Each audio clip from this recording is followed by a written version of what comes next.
नमस्कार मंडळी, तुम्ही बघू शकता आता हरभरा आपला जेमतेम आता साधारणतः 20 दिवसाचा झालेला आहे.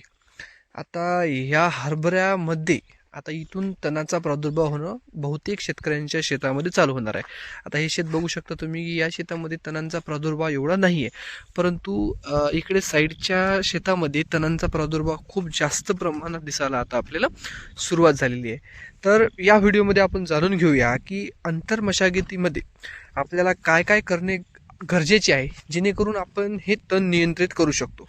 आता बहुतेक शेतकरी हे तणनाशकाचा वापर करतात, परंतु तणनाशक ज्यावेळेस आपण वापर करतो त्यावेळेस आपल्याला एक गोष्ट लक्षात असली पाहिजे की हे जे आपण तणनाशक वापरतो हे तणनाशक आपल्याला त्या झाडा म्हणजे आपल्या हरभऱ्यामध्ये किंवा त्या पिकामध्ये रेफर केलेले आहे की नाही आहे. कारण की जर ते शिफारस केलेले तणनाशक जर नसले तर आपल्याला खूप याच्यामध्ये लॉस होऊ शकते आणि आपलं पीक मार्क होऊ शकते.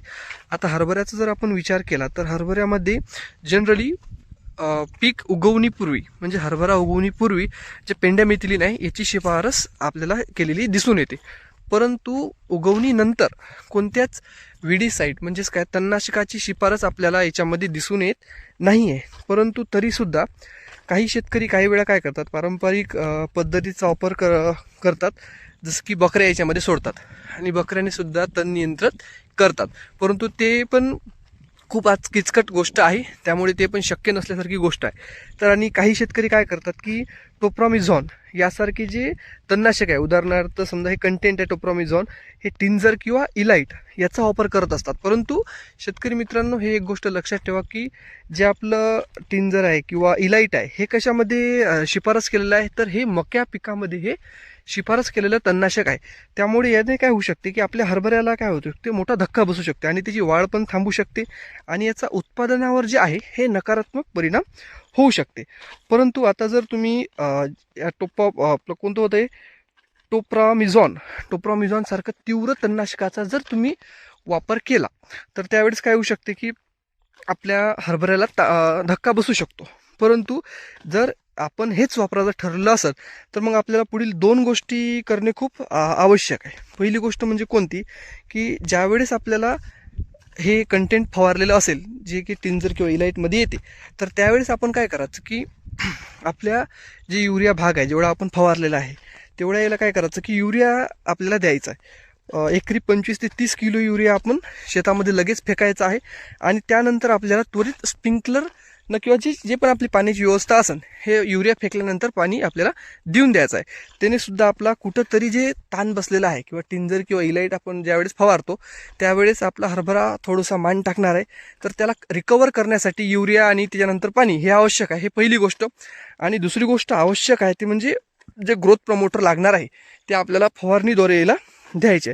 मग ग्रोथ प्रमोटरमध्ये कोणतं येते, जे आपण इसाबियन वापरत असतो हे इसाबियनचा एक घटक आणि दुसरी गोष्ट मॅक्रोन्यूट्रिएंट आपल्याला फवारणीमध्ये घ्यायचं आहे.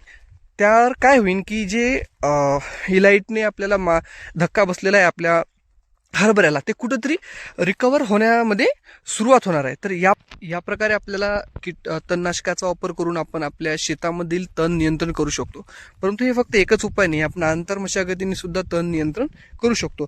तर मग आंतरमशागत करताना आपल्याला एक गोष्ट लक्षात ठेवायची आहे की सुरुवातीचे 30 ते 45 दिवस जे आहे हे तण विरहित म्हणजे तण नसणे आपल्या शेतामध्ये खूपच आवश्यक आहे. कारण की आपल्या शेतामध्ये कॉम्पिटिशन आपल्या पिकाला नसते आणि त्यामुळे पीक आपलं चांगल्या प्रकारे एकदम जोमदार पद्धतीने वाढू शकते. दुसरी गोष्ट, आपल्याला मशागत करताना पीक ज्यावेळेस 20 ते 25 दिवसाचे होते त्यावेळेस पहिली कोळपणी करणे आवश्यक आहे आणि 30 ते 35 दिवसांची असल्यावर दुसरी कोळपणी जर आपण केले तर काय होऊ शकते की जमिनीतील जे बाष्पीभवनाचा वेग आहे हे कमी होऊ शकते आणि आपला ओलावा जे आहे आपल्या जमिनीमधला हे जास्त काळ टिकून राहू शकते आणि त्यामुळे काय होत आहे की आपल्या पिकाला वाढण्यामध्ये मदत होत आहे. सोबतच काय आहे, 2 ओळीतील तण काढले असते आपण, त्यामुळे काय होते की जे तणांची माती आहे ते रोपांना जाऊन भर लागते आणि गरजेनुसार 1-2 खुरपण्या जर आपण दिल्या तर आपलं पीक चांगल्या प्रकारे वाढू शकते आणि आपल्याला चांगले याचे रिझल्ट येऊ शकते.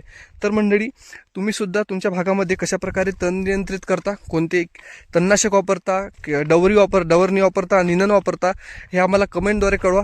व्हिडिओला लाईक करा, शेअर करा आणि जास्तीत जास्त शेतकऱ्यांपर्यंत पोहोचवा. धन्यवाद.